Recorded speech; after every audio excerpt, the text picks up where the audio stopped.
Hey guys, Willie James here from Dreamhouse Music, and in this video we're going to talk about common passing chords in gospel. All right, we're going to go from a beginner's perspective.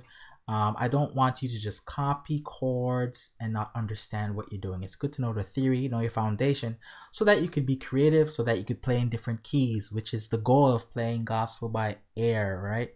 You want to learn the theory. You want to know what you're doing. Don't make the same mistake that I did, just copying stuff on YouTube and didn't have a clue what to do when the singer decided to change key or started in the wrong key, or the choir director wanted to take it up one more than we were supposed to, right? I learned my foundation so that I wasn't lost, okay?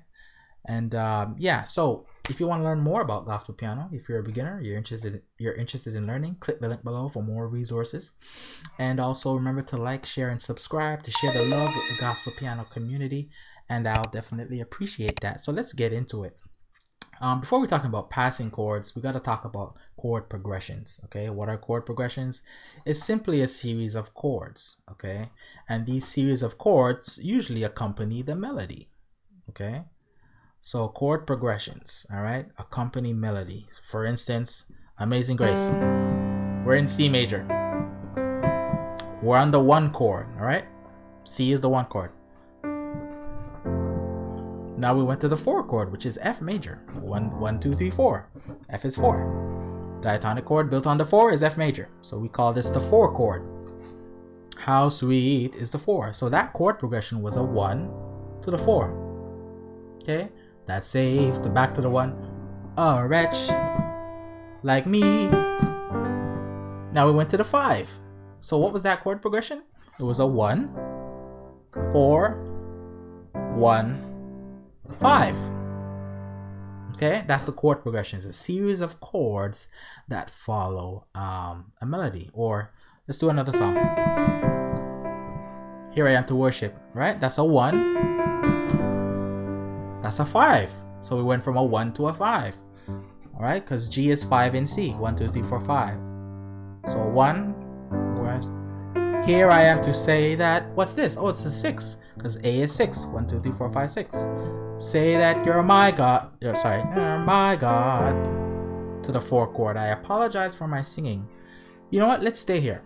This is a common gospel chord progression. So we're getting to the passing chords, but we got to talk about what chord progressions are. Okay, it's just a series of chords that follow melody. Right? You got to understand that. All right, don't just play a bunch of passing chords and you don't know what you're doing. All right, so I'm gonna write common. If I could get my iPad to work. Common passing chords. Passing chords. Okay, so let's stick with this chord progression, which is 1, 5, 6, 4. This is the chord progressions. It's a series of chords. 1, the 5, the 6, the 4. The passing chords go in between these chords. So these chords, like the 1, the 5, the 6, the 4, I call them foundation chords. Those are the main chords that support the melody. The passing chords are like bridge chords, or chords you could insert, to add variety or color. All right, to put your own spin on stuff, right? Gospel guys use a lot of crazy passing chords to make things sound sweet, but I want you to understand the foundation, okay, so that you could play in different keys and apply and have your own creativity. So passing chords go in between these. So I'm going to write a little arrow, and we're going to insert passing chords in between these. So remember, these are the foundation chords that support the melody. The passing chords you could insert to add color, embellishment, whatever. Okay, so we gotta talk about a concept, and that is you've heard it, the circle of fifths. All right, music travels in fives. The chords travel in spaces of 5, right? Usually, not all the time, but they usually do. So for example, look here, the 1 and the 5. The 1 and the 5. That's a space of 5. From C to G is 5. 1, 2, 3, 4, 5. The chord progression went from a 1 chord to a 5. Okay? That's a distance of 5. Now, to get to this 5 chord, I could repeat that same process. I could go a distance of 5 from G. Okay, so 1, 2, 3, 4, 5 lands us on D. So you gotta work backwards, right? So I'm gonna put this D before the G, which is the 5. So I'm using the number system here. So I'm gonna write a 2 because D in the key of C is 2, 1, 2 in the scale. So it becomes a 1, and I could pass on the 2 to get to the 5. Okay, does that make sense? The basic chord progression, the foundation chord is 1.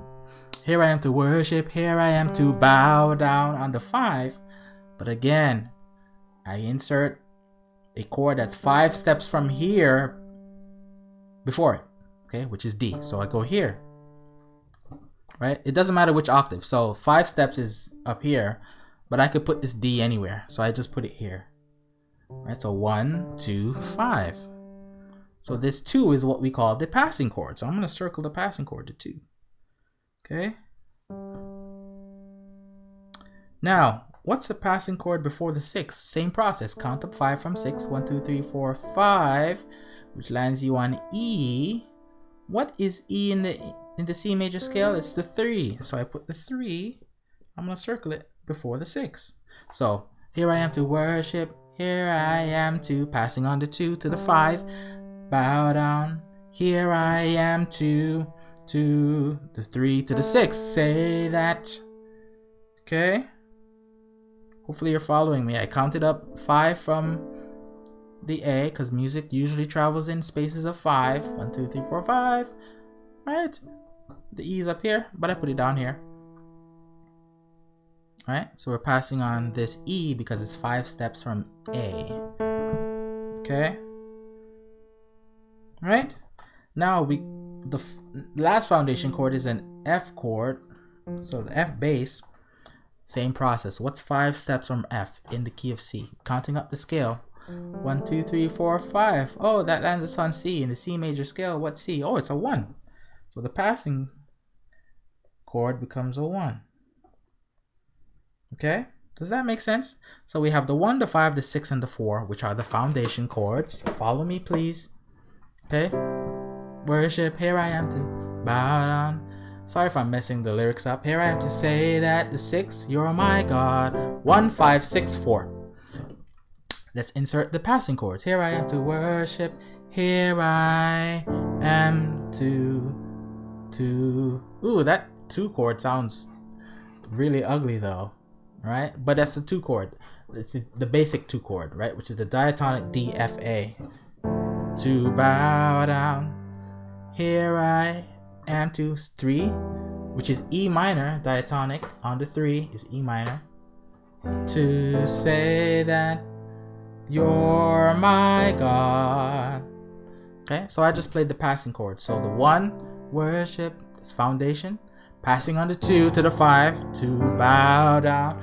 Here I am to. Passing on the 3 to the 6, say that.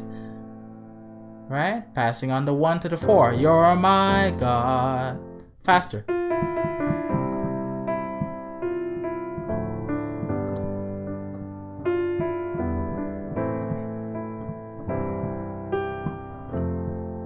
I incorporated the melody, so I had to change the basic chords up a little bit. Alright, so that's passing chords. Alright, now those passing chords, they didn't sound too great, and that's because usually you don't use diatonic basic chords as passing chords, usually in the gospel style at least.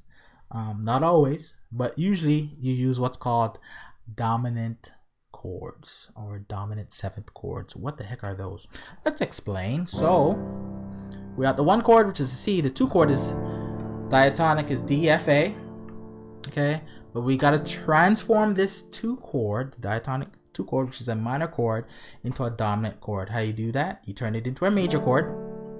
Okay, you should know your major chords. That's D major, and to turn it into a dominant chord, you gotta add the 7th. But you got to flatten the 7th, okay? In the key of D major, you have the 7th is C sharp. 1, 2, 3, 4, 5, 6, 7.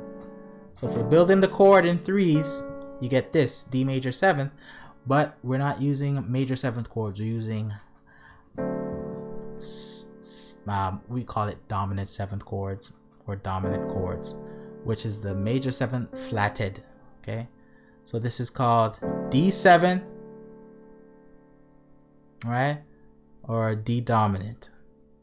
The same thing, dominant and 7th, it's the same thing. This is major 7th, don't get confused, D major 7th, because we're using the C sharp, which is naturally in the D major scale, but we're not using that. Okay, you have to flatten it to create a dominant 7th. So we use dominant 7ths to pass as passing chords. Okay, so here I am to worship, here I am to, okay, I'm just repeating the 1 and the 5 in the bass. Here's my dominant 7th on the 2, which is D. Okay, to bow down. See how it falls more nicely than just the regular minor chord? To bow down, no, to, sounds better, bow down, right?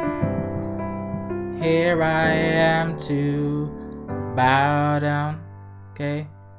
And here I am to, the 3 chord, we gotta turn it from a minor into a dominant 7. Again, same process, major it, okay? This is the major, so turn it into a major, E major, turn it into a 7th chord with the flat 7 though, okay? This is the major 7, flatten it, alright? You should know your E major scale. Okay, 7th is D sharp. You flatten it, turns into a D. So we could use this 3, turn it into a dominant to pass to the 6. To say that, okay? Here I am to worship, here I am to bow down, here I am. Passing on the 3 dominant to the A minor, which is the 6. Okay? Then we gotta turn this 1 chord into a dominant. How do you do that? Major chord, it's already major. This is the major 7, you gotta flatten it, okay, to a B flat. Remember, dominant, you gotta use dominant chords, not major 7th chord, dominant 7th chords, okay? And you can manipulate this chord as you see fit to make it sound nice. You're my God. Let's speed it up. That's the 1. Here I am, 2, passing on the 2, right? Which is this chord here. That's the main chord. I use the 9th because that's the melody. To bow down, here I am to. This is the chord. To say that you're my, you're my. Okay, that's the dominant on the 1. Okay, so it's that simple. So that's one of the most common ways in gospel that people use passing chords. They use the dominant chords to pass to whatever chord you're going to. Okay, so hopefully that makes sense. Let's quickly summarize. So 1, 2, 5, but that 2 diatonic doesn't sound good. Transform it, major, flat 7. Okay, this is the major 7, flat 7, or D7, dominant 7, D dominant. To bow down, here I am to, nope, that's the diatonic minor. Transform it into a dominant or a flat 7. Okay, you're mine. This is the chord. I just incorporated the melody. You're my God. Okay, for those of you who are a little bit more advanced,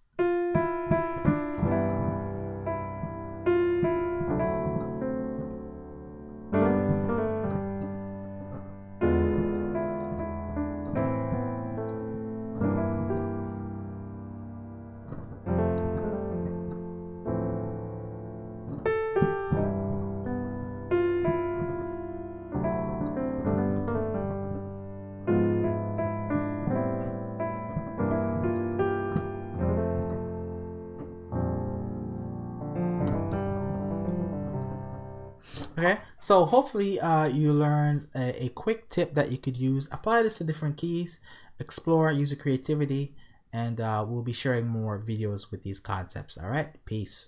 Want to learn how to play even more gospel chords without theory overwhelm? Simply download the Top 7 Beginner Gospel Chords PDF by clicking the link in the description. You'll learn about the top 7 must-know gospel chords and how to use them in gospel songs you already know. Again, to get access, hit that link below, and I'll see you on the inside.